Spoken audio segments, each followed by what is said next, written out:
bâtit sa vie en Christ. Bâtit sa vie en Christ. Bâtit sa vie en Christ. Jésus, souvent, je me suis rendu compte que durant toute sa vie, on a commencé par enregistrer mondial. Hein? Ok. Durant toute sa vie, durant tout son ministère, en fait, il ne disait pas tout totalement aux disciples. Il allait mollo mollo. Et la Bible dira que selon qu'ils étaient capables, ils étaient en mesure de comprendre. C'est en fonction de leur niveau de compréhension, leur niveau d'intelligence, leur niveau de... Comment je vais utiliser, quel mot je vais utiliser? Leur niveau de discernement, de maturité, en fait. Leur niveau de conscience, de compréhension des choses que Jésus leur parlait. Si vous prenez avec moi, par exemple, Marc chapitre 4, on dirait que tu vas m'aider, s'il te plaît. Si nous prenons Marc chapitre 4, le verset 30 à 34.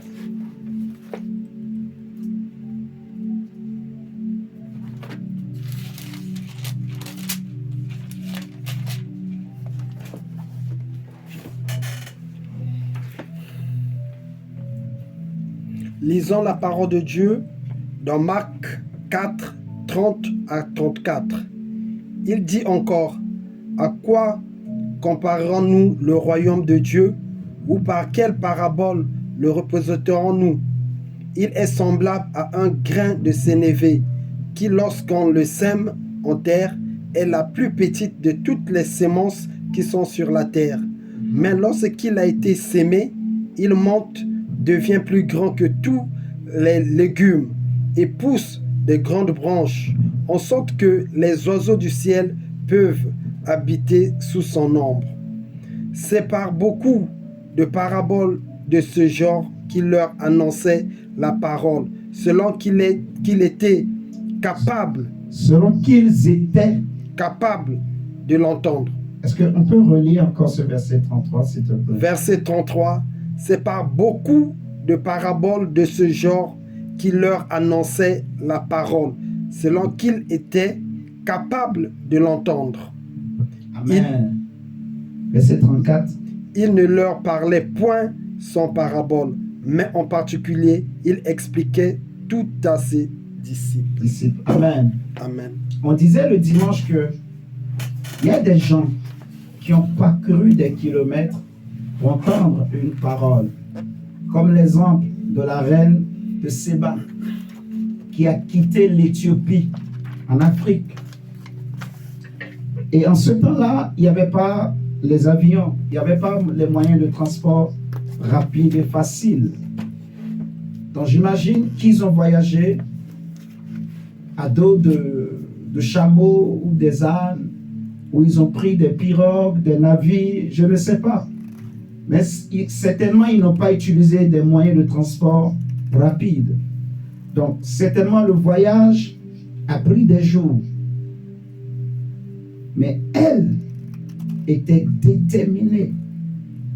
Parce que elle avait soif de quelque chose. Elle voulait quelque chose. Elle avait compris quelque chose. Qu'est-ce que Salomon avait autant pour que cette femme, en plus une reine, se déplace pour aller juste écouter Salomon parler? Et la Bible dit que elle n'était pas la seule. Elle n'était pas la seule. Il y avait plusieurs personnes qui venaient pour voir Salomon et ils venaient avec des présents pour écouter la parole que Salomon disait. La Bible dit que Jésus parlait aux disciples selon qu'ils étaient en mesure de comprendre la parole, l'importance de la parole, la place de la parole dans leur vie. Amen, amen. Amen. C'est comme ce soir, ou c'est comme les enseignements que nous donnons. Il y en a, si on ne comprend pas, eh bien, on va passer à côté. C'est pour cela ma prière, c'est que nos cœurs soient vraiment disposés à comprendre. Dis Amen. Amen. Disposés à comprendre la parole de Dieu. Il y a beaucoup de choses à dire. Jésus dit dans Luc 24, il va dire, ô homme dont le cœur est lent à comprendre ce que les prophètes ont dit. Ce qui est écrit dans les Écritures, en fait. La parole de Dieu, la parole, il est écrit que elle est la vie. Amen. Et que toutes choses ont été créées par elle. Et que c'est elle qui soutient toutes choses. Et que c'est elle qui donne la force aux faibles. C'est elle qui enfante. Amen. Amen. C'est elle qui transforme. Elle a la capacité de transformer des montagnes en des plaines. La parole de Dieu. La Bible dit qu'elle est puissante pour séparer Jonctus et Moël. Elle est plus puissante que toutes les âmes qui existent sur la terre. Elle est la vie. Amen. Pour mon âme et pour ton âme. Amen, amen. Amen. Alors, Jésus va dire dans Luc chapitre 6, on va le prendre mon diable. Luc chapitre 6, on va lire du verset 46 à 49.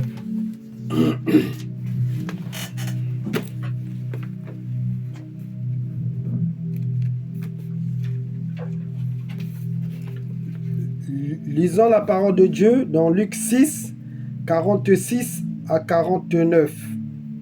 Pourquoi m'appelez-vous Seigneur, Seigneur, et ne faites-vous pas ce que je dis? Je vous montrerai à qui est semblable tout homme qui vient à moi, entend mes paroles et les met en pratique. Il est semblable à un homme qui, bâtissant une maison, Amen. a creusé... Il est semblable à un homme comment? Il est semblable à un homme qui, bâtissant une maison, a creusé bien avant et a posé le fondement sur le roc. Une inondation est venue et le torrent s'est jeté contre cette maison sans pouvoir l'ébranler parce qu'elle était bien bâtie. Mais celui qui entend et ne met pas en pratique est semblable à un homme qui a bâti une maison sur la terre sans fondement. Le torrent s'est jeté contre elle. Aussitôt, elle est tombée et la ruine de cette maison a été grande. Amen. Amen. Il y a quelque chose d'important ici que le Seigneur soulève. Il parle de fondement. Je ne peux pas bâtir ma vie si je n'ai pas un fondement, si je n'ai pas une fondation. Il n'y a pas une assise, il n'y a pas quelque chose sur laquelle ma vie est fondée, un appui. Vous voyez, un roc, un rocher où je peux toujours m'accrocher. Le fondement. Pour bâtir une relation, pour bâtir mon existence, pour bâtir mon avenir, ma destinée, mes projets. S'il n'y a pas une fondation, le projet n'ira pas loin. Dès qu'il y aura un peu de concurrence, un peu de turbulence, un peu d'opposition, le projet va tomber à l'eau. Amen. Amen. On le voit, mes frères et sœurs. Lorsqu'il n'y a pas une bonne fondation pour une famille, cette famille-là, elle ne durera pas. Une famille ou une relation qui est fondée sur le mensonge, qui a été bâtie sur le mensonge. Le mari a menti à la femme aussi a menti à l'homme. Et les deux se sont mis ensemble. Ils ont eu des enfants. Ils ont commencé par vivre. Tôt ou tard, la vérité va se savoir. Amen. Amen. Une telle famille, elle n'est pas solide. Amen. Amen. Et nous vivons dans un monde, en fait, où le mensonge, vraiment, est le fondement de beaucoup de choses. Je dis le mensonge, le péché, le mal. Je vais nous aider, nous allons bien comprendre le mensonge. Tout ce qui n'est pas la vérité, tout ce qui n'est pas la parole de Dieu, je répète. Jésus dit, je suis le chemin, la vérité et la vie. Amen. Amen. Est-ce que tu es là avec moi? Amen. C'est quoi la vérité? C'est Christ. C'est la parole de Dieu. Dieu. On est d'accord? Donc tout ce qui n'est pas la parole de Dieu est quoi? Un mensonge. Est-ce que vous êtes d'accord? Ça, c'est. Amen. Amen. On est d'accord. Mais le monde dans lequel nous vivons alors est bâti sur quoi? Sur la parole de Dieu? Non. Les familles que vous connaissez, elles ont été fondées sur quoi? Sur la parole de Dieu? Non. Amen. Amen. Il y en a, leur richesse, si tu creuses pour aller savoir l'origine, on te dira que c'est parce que les ancêtres ont fait des alliances avec telle secte, avec telle société secrète, avec tel Dieu, avec tel ceci. Amen. Amen. Il y en a qui ont fait des sacrifices, il y en a qui ont payé de grands prix pour que leur famille soit ce qu'elle est aujourd'hui. Mais de telles familles, quand les torrents vont arriver, elles ne tiendront pas, en fait. Elles vont se diviser, elles vont être détruites. Amen. Amen. C'est pour cela, Jésus, au fur et à mesure qu'il marchait avec ses disciples, il ne pouvait pas tout leur dire, parce qu'ils n'étaient pas prêts à entendre. Est-ce que tu peux dire à un homme aujourd'hui, sincèrement entre nous, que sans Jésus, ta vie est fondée sur le mensonge? Il risque de te gifler. Vous êtes d'accord avec moi? Il n'est pas prêt à entendre la vérité. Est-ce que tu peux dire à une sœur, à un frère, à un jeune homme, une jeune sœur aujourd'hui, que tout ce que tu fais sans Jésus, sans la parole de Dieu, tout ce que tu fais qui n'est pas conforme à la parole de Dieu, tu es en train de bâtir ta vie, de bâtir cette relation, de bâtir ce projet sur le mensonge. Est-ce qu'il est prêt à entendre? Amen. Amen. Les hommes ne sont pas encore prêts à entendre certaines choses. C'est pour cela que Jésus parlait doucement, doucement, selon qu'ils étaient prêts. D'ailleurs, c'est pour ça qu'il va dire dans Jean chapitre 16 que, on dit, lis-nous Jean chapitre 16. Prenons Jean 16.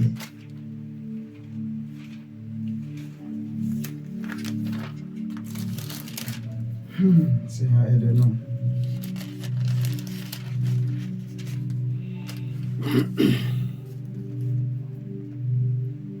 Jean 16, 22, 23, d'abord. Versets 22 et 23. Jean 16, 22 à 23. Mhm. Vous donc aussi, vous êtes maintenant dans la tristesse, mais je vous reverrai, et votre cœur se réjouira, et nul ne vous ravira votre joie. Mhm. En ce jour-là, vous ne m'interrogerez plus Mhm. sur rien. En vérité, je vous le dis, ce n'est que vous demanderez au Père. Ce que vous demanderez au Père, il vous donnera en mon nom. Il vous le donnera en mon nom. Saute le verset 24 et lis le verset 25 jusqu'au verset 33. Verset 25 à 33. Je vous ai dit ces choses en parabole. L'heure vient où je ne vous parlerai plus en parabole, mais... Attends. Donc, il va le dire que vous êtes maintenant dans la tristesse. Parce que peut-être, vous ne voyez pas trop clair. Vous ne comprenez pas trop les choses, ce qui se passe, comment les choses fonctionnent, comment le monde fonctionne. Vous ne comprenez pas trop la parole de Dieu, qui est Dieu. Il y a beaucoup de flou, vous ne comprenez pas trop. Et en plus, je vous ai dit que je m'en vais. Vous avez la tristesse qui a rempli vos cœurs. Mais Jésus dit, en fait, mais je vous reverrai et votre cœur se réjouira. Et nul ne vous ravira votre joie. Amen. Amen. Il va dire que en ce jour-là, vous ne m'interrogerez plus sur rien. Rien. Rien. Et il dit au verset 25 que je vous ai dit ces choses en parabole, mais l'heure vient. Amen. Amen. Et l'heure est déjà arrivée depuis le jour de la Pentecôte. Continue. Où je ne vous parlerai plus en parabole. Donc je vous dirai tout clairement. Clairement. On continue, mon diacre. Mais où je vous parlerai ouvertement du Père. En ce jour, vous demanderez en mon nom, et je ne vous dis pas que je prierai le Père pour vous. Car le Père lui-même vous aime, parce que vous m'avez aimé, et que vous avez cru que je suis sorti de Dieu. Je suis sorti du Père, et je suis venu dans le monde. Maintenant, je quitte le monde, et je vais au Père. Ses disciples lui dirent, voici maintenant tu parles ouvertement et tu n'emploies aucune parabole. Maintenant nous savons que tu sais toutes choses et que tu n'as pas besoin que personne t'interroge. C'est pourquoi nous croyons que tu es sorti de Dieu. Jésus leur répondit, vous croyez maintenant, voici l'heure vient et elle est déjà venue, où vous serez dispersés chacun de son côté et où vous me laisserez seul. Mais je ne suis pas seul, car le Père est avec moi. Amen. Je vous ai dit ces choses afin que vous ayez la paix en moi. Vous aurez des tribulations dans le monde, mais prenez courage, j'ai vaincu le monde. Amen. Amen. Le plus gros problème des hommes, le plus grand problème qui pousse les hommes à bâtir leur vie sur le mensonge, en fait, c'est la peur. La peur du lendemain, la peur d'être seul, la peur d'échouer, la peur de ne pas réussir. Vous voyez? La peur de mourir de faim, la peur d'être attaqué, la peur de tout. Le vrai problème de l'homme, ce qui fait que les hommes, en réalité, ils ne veulent pas entendre la parole de Dieu, ils ne sont pas prêts, c'est la peur. C'est pour cela que Jésus dit, je vous ai dit toutes ces choses pour que vous ayez la paix, que vous ne soyez pas en peur, que vous n'ayez pas la peur du lendemain, la peur, que vous n'ayez pas la peur. Regardez le verset 28, il va dire que je suis sorti du Père et je suis venu dans le monde. Maintenant je quitte le monde et je vais au Père. Je vais au Père. Père. Amen, amen. Amen. Dans le verset 12, toujours de Jean 16, il va dire, j'ai encore beaucoup de choses à vous dire, mais vous ne pouvez pas les porter maintenant. Quand le consolateur sera venu, l'esprit de vérité, il vous conduira dans toute la vérité, car il ne parlera pas de lui-même, mais il dira tout ce qu'il aura entendu et il vous annoncera les choses à venir. Amen. Il parlait du Saint-Esprit en disant que, en gros, je ne vous ai pas tout dit, mais il y a quelqu'un qui s'appelle le Saint-Esprit que j'enverrai et qui restera avec vous. Quand lui viendra, il vous dira tout. Tout ce que moi, je ne vous ai pas dit, lui vous le dira. Pourquoi? Pour la simple raison que quand le Saint-Esprit viendra, il va ôter la peur de votre cœur et vous aurez la paix.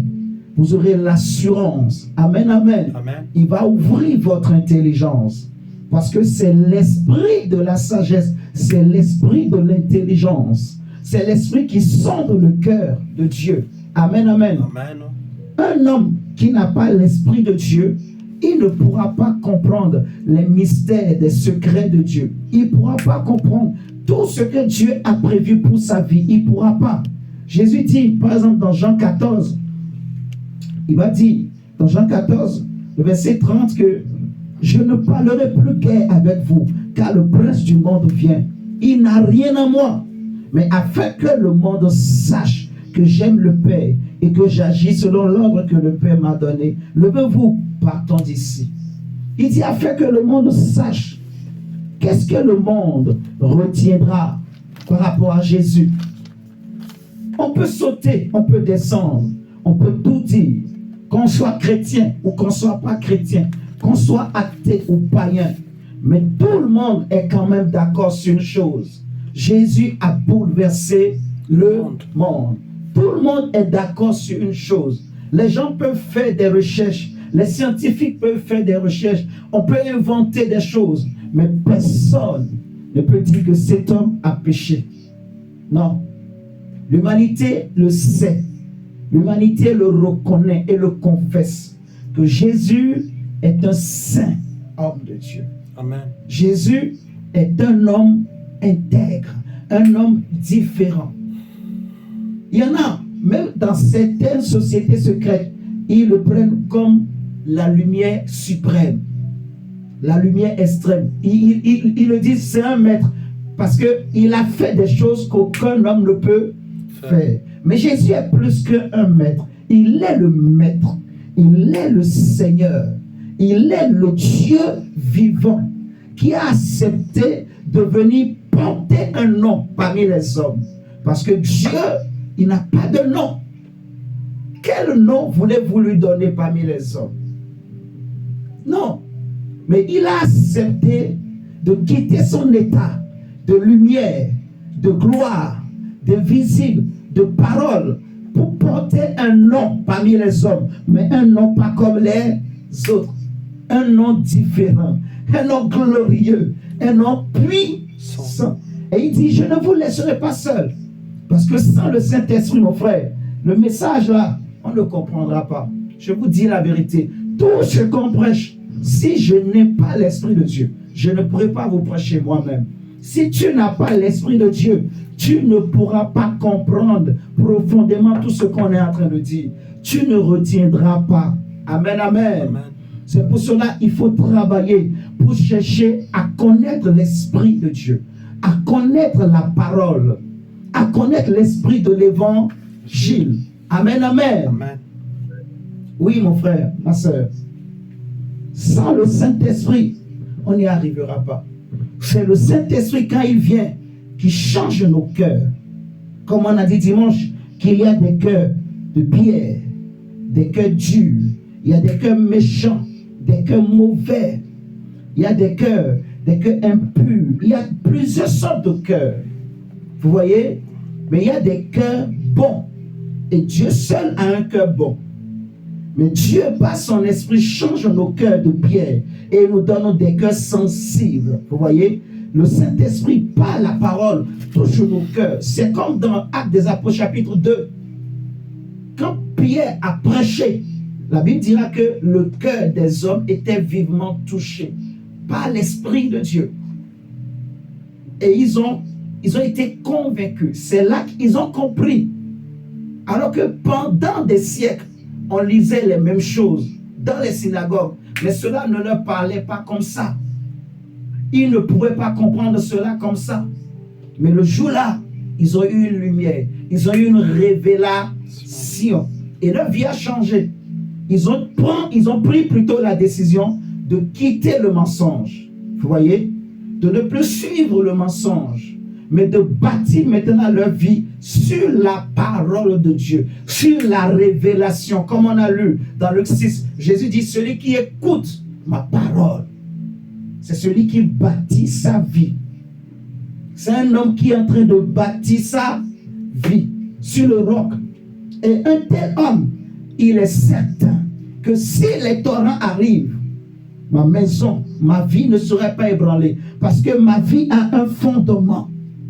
Le mensonge n'est pas un fondement. Le mensonge, c'est du sable, c'est plus que du sable. Quand les problèmes arrivent, le mensonge est brisé. Amen. Amen.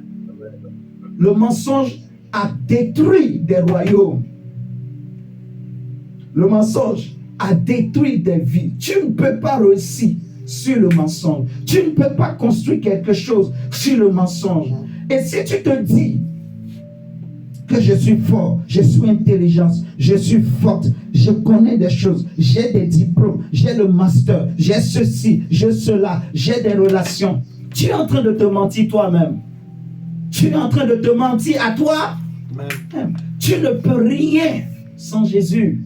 La Bible dit que si l'Éternel ne bâtit, si l'Éternel ne bâtit, donc si la parole de Dieu ne bâtit pas ma vie, ne bâtit pas ta vie, tout ce que je fais pour construire un avenir meilleur, pour construire ma vie, pour construire mon foyer, La Bible dit que c'est en vain. Amen. Amen. C'est en vain, mon frère. C'est vraiment en vain. On a vu dimanche l'histoire de Salomon. Alléluia. Amen. Salomon, qui était un grand roi. Regardons Salomon.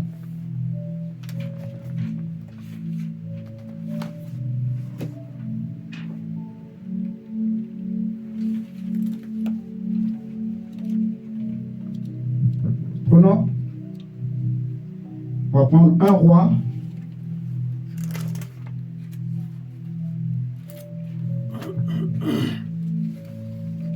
Roi chapitre 10.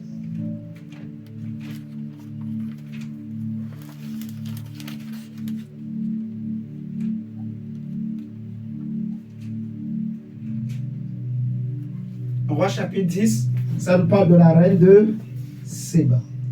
Mais lisons d'abord le chapitre 9, verset 1. On avait déjà lu dimanche, mais lisons-le. On a encore 30 minutes. On va le lire. Un roi chapitre 9, verset 1. Un roi On va lire 9, aussi le verset chapitre 11. 10, le chapitre 11.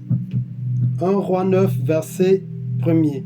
Lorsque Salomon eut achevé de bâtir la maison de l'Éternel, la maison du roi et tout ce qui lui plut de faire. Continue le verset 2 aussi. Ah d'accord. L'Éternel apparut à Salomon une seconde fois, comme il lui était apparu à Gabaon. Maintenant, Et- prends le chapitre 3 pour voir Le la chapitre vision 3. que Dieu avait donnée à Salomon.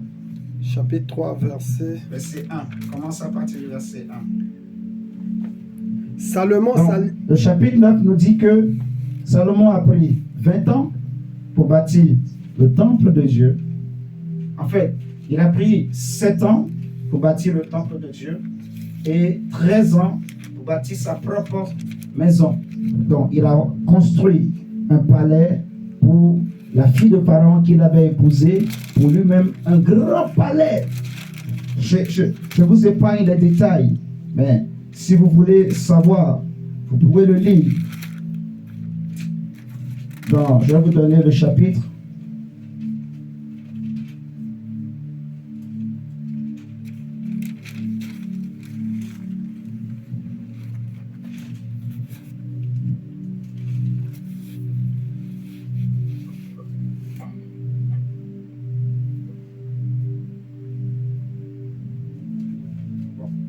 Lisons d'abord le chapitre 3 mondial.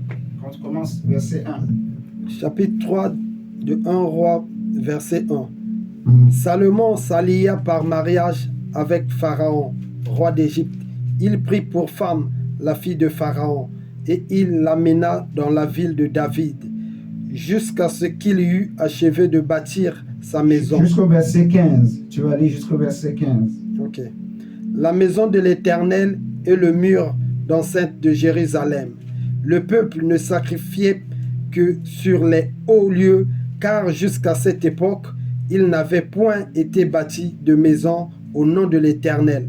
Salomon aimait l'Éternel et suivait les coutumes de David son père.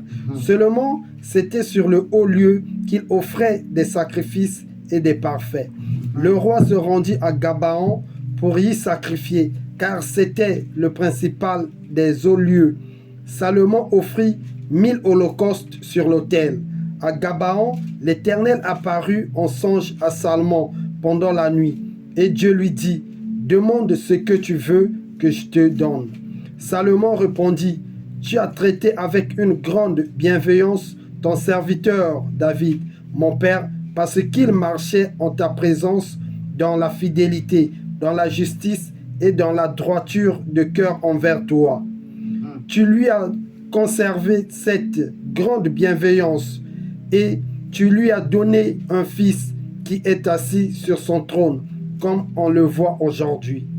Maintenant, l'Éternel, mon Dieu, tu as fait régner ton serviteur à la place de David, mon père, et moi je ne suis qu'un jeune homme. Je n'ai point d'expérience.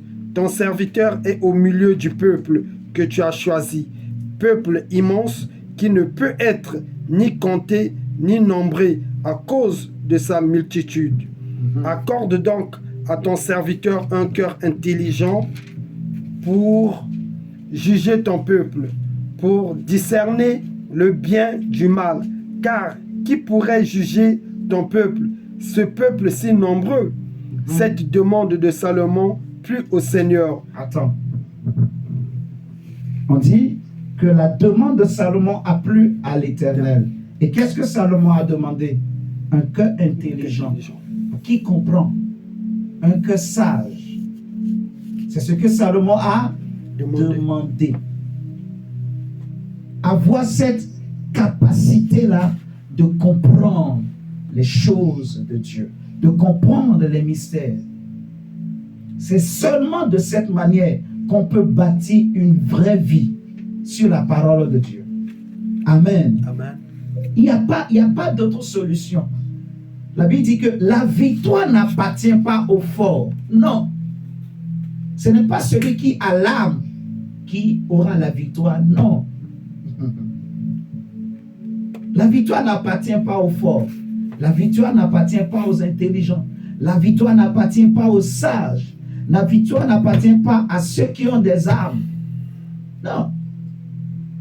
La victoire appartient à Dieu.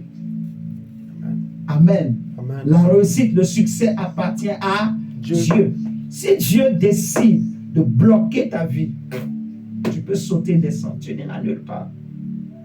Si le diable lui-même décide de te combattre, de bloquer ta vie, tu vas sauter, descendre, tu n'iras nulle part. Si les sorciers de famille se lèvent, si les démons de famille se lèvent, si le monde des ténèbres se lève contre ta vie, tu n'iras nulle part. Pourtant, tu auras la force. Pourtant, tu auras l'intelligence. Amen. Amen. Tu auras des diplômes.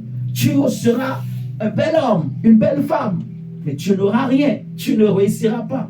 Parce qu'il y a une puissance spirituelle qui s'est levée contre toi pour s'opposer à toi. Amen, amen. Amen. Alors, si tu n'as pas l'intelligence pour discerner, si tu n'as pas la compréhension et la connaissance qu'il faut pour savoir comment faire devant une telle situation, tu n'iras nulle part. Tu vas mourir dans la tristesse. Tu vas mourir dans le grand regret de ta vie.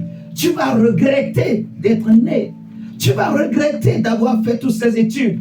Tu risques de parler comme les sages en Afrique. Tu risques de parler comme un homme qui a tout vécu mais qui n'a rien réussi dans sa vie. Tu vas donner certains conseils aux jeunes. Tu vas leur dire, jeune homme, moi j'ai déjà tout fait dans ma vie. Ça ne sert à rien de te marier. Parce que toi, tu n'as pas réussi dans le mariage. Ça ne sert à rien de travailler. Parce que toi, tu n'as pas réussi dans le travail. Vous voyez ce que je suis en train de dire? Le cœur va être rempli de regrets et de tristesse. Si tu n'as pas l'intelligence et la sagesse et la force qui te vient de la parole de Dieu, tu n'iras nulle part. Amen. Amen. Mon frère, la Bible dit, ce que Salomon a demandé a plu à Dieu. Et on a lu que Salomon suivait les coutumes de David. Dès le début de sa royauté. Dès le début, quand David était encore là, Salomon a été éduqué suivant les coutumes de David. Il connaissait les principes de David. Et il a commencé par marcher dans les principes de David. Il a compris lui-même. Regardez comment il a parlé à Dieu. Il a compris que je suis un jeune homme. Malgré tout ce que mon père a fait. Regardez David, un grand guerrier. Mais il est mort, un vieillard faible. Il ne voulait plus se battre. David, quand il a commencé par comprendre comment Dieu fait les choses, il ne voulait plus tuer les gens. Il ne voulait plus. David voulait la paix. David voulait être heureux. Durant tout le règne de David, Israël a connu des guerres, des guerres, des guerres, des guerres, des guerres, des guerres, des guerres, des combats, des ennemis partout. Mais comme David, Dieu l'aimait et Dieu était avec lui, Dieu lui donnait la vie. Toi, suivez-moi très bien, mes chers amis. Mais durant tout le règne de Salomon, là, c'est le début de son règne. C'est à peine 4 ans après qu'il soit nommé roi sur Israël. Amen. Amen. Et il a fait une demande à Dieu. La Bible dit, cette demande a plu à l'Éternel. Il n'a pas demandé l'or, il n'a pas demandé l'argent, il n'a pas demandé les diamants, il n'a pas demandé la victoire sur ses ennemis. Mais malgré qu'il n'a pas demandé tout ça, la suite nous dira quoi? Dieu va lui donner seulement, non seulement ce qu'il a demandé, la sagesse et l'intelligence, mais une grande sagesse et une grande intelligence. Frère, suivez-moi très bien. La reine de Séba et beaucoup de gens, ils quittaient leur ville, leur pays. Ils voyageaient, ils bravaient le froid et le climat juste pour venir écouter une parole. Parce qu'ils ont un problème dans leur pays. Et c'est la parole que Salomon va dire. Ils ont des problèmes, ils apportent. Et c'est Salomon qui dit, faites comme ça, comme ça. Et c'est là qu'ils trouvent des solutions pour leur vie, pour leur royaume, pour leur famille, pour leur foyer, pour leur projet. Une parole qui sort de la bouche de Salomon. Les gens se battaient pourvu qu'il parle. Roi, parle. Vous comprenez ce que je dis? Vous allez voir, durant tout le règne de Salomon, aucune guerre. Pas d'ennemis, pas de problème. Pourquoi? Parce que Salomon avait compris. Il avait acquis une sagesse et une intelligence. Parce que Dieu lui avait donné la sagesse et l'intelligence, la révélation, la compréhension des mystères. Oh my God! De tous les rois, aucun n'a été aussi sage et aussi intelligent que Salomon. Impossible, ça n'existe pas. C'est Dieu lui-même qui l'a dit. Amen. Salomon était un grand roi. Il n'a fait aucune guerre. Mais c'était un grand roi que tous les autres rois craignaient. Les gens avaient peur. Il avait une grande armée, mais qui ne s'est jamais battu. Il a acheté plein de chars, mais il n'a jamais utilisé. Plein d'armes qu'on lui a fabriquées, jamais utilisées. Plein de chevaux, mais jamais utilisés. Pas de guerre. Pourquoi? Parce qu'il avait compris. Amen. Et la vie, sa vie, il avait bâti le royaume sur la sagesse que Dieu lui avait donnée. Israël était un peuple heureux. Oh my God. Les enfants d'Israël ne faisaient pas des petits métiers au temps de Salomon. Tout le peuple était des chefs. Non. En fait, c'est parce que la parole de Dieu, si on comprend bien, le règne de Salomon, ce n'est pas n'importe quel règne. C'était plus grand que le règne de David. Même si en Israël, David est élevé plus que Salomon. Mais sachez-le, au temps de Salomon, les enfants d'Israël, c'était tous des chefs. Et c'était les autres peuples qui travaillaient pour eux. Ils étaient tous riches. L'or était comme de la poussière. L'or là, c'était comme une monnaie. C'était facile. Tout le monde avait l'or. Salomon ramenait de l'or. Le peuple était béni. Il distribuait, il donnait. La paix. Pourtant, il y avait l'Égypte, il y avait la Syrie, il y avait de grands royaumes autour, de grands rois, des rois puissants. Mais aucun d'eux n'a eu envie de l'attaquer. Lisons, mon Dieu, continue la lecture. Saute. Je crois ce qu'on a lu déjà dans le chapitre 3, c'est bon. La suite, vous connaissez cette histoire déjà. Prends le chapitre 11. Il y a un autre verset encore que je veux donner. Le verset dont je parlais tout à l'heure, par rapport à le temps où Salomon a pris pour construire son palais, tout ça. Je ne me rappelle plus, je ne retrouve pas. Mais je sais que je l'ai déjà donné dans un autre enseignement, un dimanche. Donc, fouillez les enseignements. Il y a peut-être 1 mois ou 3 semaines ou 5 semaines, je l'ai donné dans l'un des enseignements, un dimanche. Vous allez retrouver ce verset. À cause du temps, on va essayer d'avancer. Lisons le chapitre 11 pour comprendre. À partir du premier verset. À partir du premier verset, mon Dieu. Merci. 1 Roi 11, à partir du premier verset. Le roi Salomon aima beaucoup des femmes étrangères, outre la fille de Pharaon, des Moabites, des Ammonites, des Édomites, des Sodoniennes, des Étiennes, appartenant aux nations dont l'Éternel avait dit aux enfants d'Israël, vous n'irez point chez elles, et elles ne viendront point chez vous. Elles tourneraient certainement vos cœurs du côté de leur Dieu. Ce fut à ces nations que s'attacha Salmon. Entraîné par l'amour, il eut 700 princesses pour femmes et 300 concubines. Et ces femmes détournèrent son cœur. À l'époque de la vieillesse de Salmon, ces femmes s'inclinèrent. Ces femmes inclinaient son cœur. Ces femmes inclinèrent son cœur vers d'autres dieux. Et son cœur ne fut point tout entier à l'Éternel son Dieu, comme l'avait été le cœur de David son père. Amen. Salomon alla après Astarté, divinité des Sodoniens, et après Milcom, l'abomination des Ammonites. Et Salomon fit ce qui est mal aux yeux de l'Éternel. Amen. On va s'arrêter là. Prends le verset 23 à 25 du chapitre 10. Verset 23 à 25 du chapitre 10. On va essayer de se balader comme ça pour bien comprendre vraiment. Verset 23 à 25 du chapitre 10. Le roi Salomon fut plus grand que tous les rois de la terre par les richesses et par la sagesse. Tout le monde cherchait à voir Salomon pour entendre la sagesse que Dieu... Qu'est-ce qui est écrit? Tout le monde faisait quoi? Cherchait à voir Salomon. Donc ce que je disais est vrai. On est d'accord. Ce n'était pas seulement la reine de Séba, mais tout le monde, tous les rois, les ministres, les chefs, les généraux, tout le monde cherchait à entendre Salomon. Salomon, parle-nous. Salomon, parle. Ouvre ta bouche et parle. Qu'est-ce qu'il avait? Il avait compris quelque chose. Il avait reçu une intelligence. Amen. Amen. Ce que Dieu lui a donné, qu'on vient de lire tout à l'heure.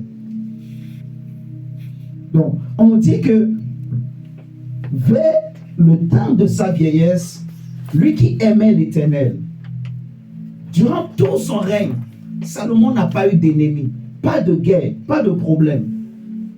Si vous lisez tout ce texte, tous ces parties, vous allez voir, il avait des chars, des chevaux, il avait une grande armée. Tout le peuple était heureux. L'argent coulait, l'or coulait. Le peuple, ils étaient tous des chefs. Et c'était les étrangers qui étaient les esclaves, qui travaillaient pour eux, qui faisaient tout pour eux. Les basses besognes, c'était les étrangers qui le faisaient. Parce que Salomon avait la sagesse et l'intelligence. Vous voyez? À cause de la connaissance qu'il avait des lois de Dieu, des lois que Dieu avait données à Moïse, le peuple était en paix. Pas de guerre. Mais le jour où Salomon a eu un cœur partagé, au lieu de bâtir sa vie, de continuer dans le chemin qu'il avait pris dès le départ, de continuer, de persévérer dans les coutumes de David, la Bible dit qu'au temps de sa vieillesse, son cœur a été tourné, a été détourné, les femmes ont incliné son cœur vers d'autres dieux. Le temps de la vieillesse, c'est quand le temps de la vieillesse? Normalement, dans la vieillesse, c'est là que l'homme devient sage. Vous m'entendez ce soir? La vieillesse, c'est le moment où l'homme se dit que j'ai beaucoup travaillé. J'ai beaucoup travaillé. La vieillesse, c'est le temps du repos pour un homme. Ok? Amen. Durant toute ta vie, tu as travaillé. Et c'est dans la vieillesse que tu vas profiter de ce que tu as fait dans ta jeunesse. Amen. Amen. C'est dans la vieillesse que tu vas te réjouir. Tu vas profiter, tu vas jouir. Mais c'est en ce temps-là que le diable a profité pour envoyer ses femmes. Quand Salomon plutôt avait épousé la fille de Pharaon, il était encore vigoureux. Il n'a pas cédé au Dieu de la fille de Pharaon. Il a amené la fille de Pharaon aussi à adorer l'Éternel, à faire des sacrifices à l'Éternel. Mais dans le temps de sa vieillesse, les femmes qu'il a épousées, c'est dans sa vieillesse qu'il a eu cette femme. et 300 concubines. Et ça, c'est seulement ce qu'on a compté. Parce que moi, je suis convaincu qu'il y en a qu'on n'a pas compté, qu'il avait. Oui. Toutes ces femmes voulaient entendre Salomon. Elles étaient heureuses de le voir. Un bel homme il parle. Salomon. Mais Jésus dit, il y a ici plus que Salomon. Amen. Amen. Donc, les hommes, les peuples, les chefs, les rois ont couru pour venir écouter Salomon. Mais ce que Jésus, lui, il nous dit, c'est plus grand que ce que Salomon a dit.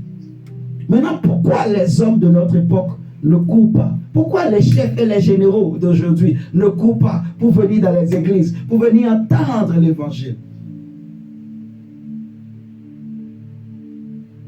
Ils n'ont pas l'esprit de Dieu. Vous m'entendez ce soir? Toi, tu es heureux parce que tu entends. Sache que ce que nous prêchons là, ce que nous te disons, c'est la vie pour ton salut, pour ta famille, ton avenir. Amen. Amen. Ça va t'aider à bâtir une bonne vie. Ne laisse personne te mentir. Ne laisse même pas le diable te séduire. Ne laisse même pas ton âme te manipuler toi-même. Comprends que c'est la vie, c'est le secret pour une vraie réussite. Amen. C'est la parole, c'est l'évangile, c'est les enseignements. Quand tu commences par comprendre, quand tu commences par tirer, par recevoir quelque chose, des messages, des enseignements, quand tu comprends l'essence, l'essentiel, la quintessence des enseignements, la vérité cachée de ces enseignements, le secret et la révélation de ces enseignements, quand tu commences par prier avec, par confesser cela, par faire de cela ta vie, ton existence, ton quotidien, tu vas voir la différence. Amen, amen. Tu vas voir le changement. La Bible nous dit, dans le chapitre 11, mondial, à partir du verset 14, regarde, Salomon qui n'avait pas des ennemis, maintenant les ennemis vont commencer par venir. Chapitre 11, verset 14. 1 Roi 11, verset 14. L'Éternel suscita un ennemi à Salmon, Hadad, l'Édomite, de la race royale d'Édom. Dans le temps où David bâtit Édom, Joab, chef de l'armée, étant monté pour enterrer les morts, tua tous les mâles qui étaient en Édom. Il y resta 6 mois avec tout Israël jusqu'à ce qu'ils en eut exterminé tous les mâles. Ce fut alors qu'Hadad prit la fuite avec des Édomites, serviteurs de son père, pour se rendre en Égypte. Hadad était encore un jeune garçon. Parti de Madian, ils allèrent à Paran, prirent avec eux des hommes de Paran et arrivèrent en Égypte auprès de Pharaon, roi d'Égypte. Pharaon donna une maison à Hadad, pourvu à sa subsistance, et lui accorda des terres. Hadad trouva grâce aux yeux de Pharaon, à tel point que Pharaon lui donna une femme. On va sauter. Donc, on sait que Hadad, Édomite, donc le roi d'Édom, il est de la race royale d'Édom, il va devenir un ennemi de Pharaon. Il va grandir. Quand Salomon est devenu vieux, c'est là que l'enfant a grandi. Ok? Il a grandi en Égypte. Quand il va apprendre que Salomon est devenu vieux, Dieu va le pousser à retourner maintenant en Israël pour commencer par combattre Israël, combattre Pharaon. Salomon plutôt. Saute, prends le verset 21. Non, on va sauter. Prends le verset 23. Verset 23. Dieu suscita un autre ennemi à Salmon, Raison fils d'Eliada, qui s'était enfui de chez son maître Hadadézer, roi de Tchoba. Il avait rassemblé des gens auprès de lui et il était chef de bande. Lorsque David massacra les troupes de son maître, ils allèrent à Damas et s'y établirent, et ils régnèrent à Damas. Il fut un ennemi d'Israël pendant toute la vie de Salomon, en même temps qu'Hadad lui faisait du mal. Et il avait Israël en aversion. Et il avait Israël en aversion. Il régna sur la Syrie. Regarde le verset 26. On va pas tout lire. Verset 26. Jéroboam aussi, serviteur de Salomon, leva la main contre le roi. Il était fils de Nabat, Éphratien de Théréda. Et il avait pour mère une veuve nommée Théruya. On va s'arrêter là. Donc, vous voyez, il y a eu Hadad, il y a eu Rezon, il y a eu Jéroboam, que Dieu lui-même va susciter pour commencer par attaquer Salomon, attaquer Israël. Alors que durant toute sa jeunesse, ces gens-là, ils étaient où? Ils étaient incapables de se lever. Qui pouvait oser? Mais juste parce que Salomon a changé de fondement, il a laissé la corruption, le mensonge. En fait, c'est le mensonge. C'est ce qu'il faut comprendre. Il y a la vérité, il y a le mensonge. Une vie qui est bâtie sur le mensonge, tout ce que tu utilises pour bâtir ta vie en dehors de la parole de Dieu, c'est le mensonge. C'est le mensonge. Et le mensonge, c'est le diable qui est derrière. C'est la ruse du diable, les manipulations sataniques, diaboliques. Donc, ne t'étonne pas qu'il y ait des ennemis partout, des problèmes, de génération en génération. Les parents ont vécu des choses, les enfants aussi vont avoir certaines choses, les cousins et les cousines, des problèmes, des guerres, même à l'intérieur même des familles, des querelles, des jalousies. Tout ça parce que le fondement est mauvais. Amen. Amen. Le fondement, c'est le mensonge, en fait. Jésus dit, quand le Saint-Esprit viendra, il vous conduira dans toute la vérité. Quand Jésus était avec les disciples, il ne pouvait pas tout leur déballer parce qu'ils ne sont pas prêts à entendre certaines choses. Ils risquent de partir tous. C'est pour cela que la Bible a dit, on va terminer par ce texte. Prenons 1 Corinthiens. On va finir par ici. 1 Corinthiens chapitre 3. Le verset 10.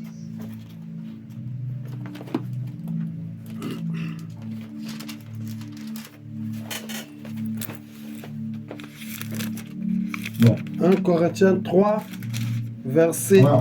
Excusez-moi, permettez-moi, je vais prendre 2 textes. On va lire ça et après on va prendre aussi 2 Timothée. On va finir par là. Les deux vont ensemble, ces 2 versets. 1 Corinthiens 3, verset 10. Selon la grâce de Dieu qui m'a été donnée, j'ai posé le fondement comme un sage architecte. Jusqu'au verset 15, mon diacre. Et un autre bâtit dessus. Mais que chacun prenne garde à la manière dont il bâtit dessus. Car personne ne peut poser un autre fondement que celui qui a été posé, savoir Jésus-Christ. Attends. On dit, il n'y a pas un autre fondement. Donc tout ce qu'on fait en dehors de Jésus, c'est quoi? C'est sans fondation. C'est Luc 6. Amen. C'est ce que je suis en train de dire depuis le début. La seule vraie fondation, le seul vrai fondement, c'est Jésus. On continue, mon diable. Verset 12.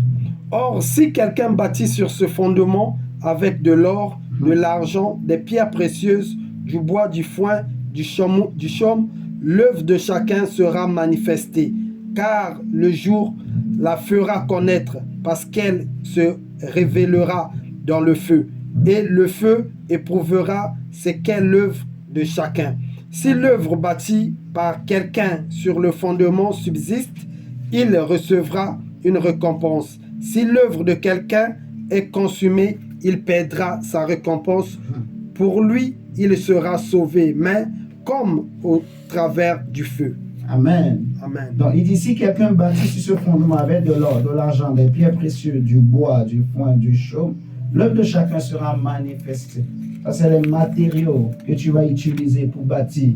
Il y a le fondement, mais il y a aussi les matériaux, les relations, les gens avec qui tu fréquentes, que tu marches, tu veux construire ton avenir, mais tu acceptes n'importe quel homme, tu acceptes n'importe quelle femme, tu acceptes de marcher avec n'importe qui, tu acceptes d'écouter n'importe qui, tu tends tes oreilles à n'importe qui, tu acceptes de regarder n'importe quoi, tu acceptes d'entrer n'importe où, mais tu ne comprends rien.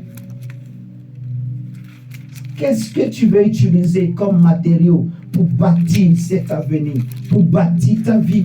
Le fondement, c'est important, mais les matériaux aussi que tu vas utiliser sont aussi essentiels. Est-ce que c'est du bois? Est-ce que c'est de la chaux que tu veux utiliser? Est-ce que c'est de l'or ou du diamant? Prenons 2 Corinthiens chapitre 2 et on va s'arrêter là. Le verset 20 à 21. 2 Corinthiens 2, verset 20 à 21. La Bible dit, dans une grande maison, il n'y a pas seulement des vases d'or et d'argent. Non. Non, non. Dans une grande maison, il n'y a pas seulement des vases d'or et d'argent, mais il y en a aussi de bois et de terre. Tu ne pourras pas dire que moi, je n'ai pas de vases d'or, je n'ai pas de vases d'argent. Non. Tu en as. Tu as la possibilité d'avoir des vases d'or. Tu peux bâtir ta vie avec des matériaux de qualité. Et ce matériel de qualité, c'est la parole de Dieu. Il est plus qualifié que tous les matériaux qu'on vend. Dans une grande maison, il n'y a pas seulement des vases d'or ou d'argent. Il y a aussi des vases de bois. Tu vois? Mais nous, les hommes, nous pensons que moi, je n'ai que les vases de bois. Je n'ai que les vases de terre. Alors que tu as aussi des vases d'or et d'argent à côté de toi. Je ne sais pas si vous me comprenez. Tu as aussi des vases d'or et d'argent. La parole de Dieu est là, auprès de toi. Est-ce qu'elle est réservée pour une classe de personnes? Mais non, tout le monde peut l'utiliser. C'est le meilleur des matériaux. Il dit, les uns sont des vases d'honneur et les autres sont d'un usage vil. Dans toute maison, il y en a. Il dit, si donc quelqu'un se conserve pur en s'abstenant de ces choses, il sera un vase d'honneur, sanctifié, utile à son maître, propre à toute bonne œuvre. Je prie pour toi, mon frère, que vraiment le Saint-Esprit t'aide, ma soeur, mon frère, que Dieu nous aide tous pour comprendre davantage ces choses et que tu utilises des matériaux de grande valeur. Amen, amen. Amen. Que la parole soit le centre de ta vie. N'oublie pas que tu utilises la parole pour bâtir toute relation. Que cette parole te guide dans tes choix, dans les choix importants que tu fais dans la vie. Que la parole de Dieu t'illumine. Je crois qu'il y a une personne parmi nous qui a un choix important à faire, qui a une décision importante à prendre. Mais je te prie, mon frère, ma soeur, de consulter l'Esprit de Dieu. Amen, amen. De consulter la parole de Dieu. Elle va t'éclairer, elle va te guider et tu ne regretteras pas. Amen. Amen. Ne fais pas des choses, en fait, ne prends pas des décisions sur l'effet des émotions ou des choses que tu as vécues ou tu as ressenties. Non. Laisse la parole de Dieu te guider. Amen, amen. Amen. Les blessures et les problèmes sont là pour nous former. Amen, amen. Amen. Est-ce que je parle à quelqu'un ce soir? Non. Que Dieu te bénisse, que Dieu te garde. Je nous dis à demain. Bonne soirée, bonne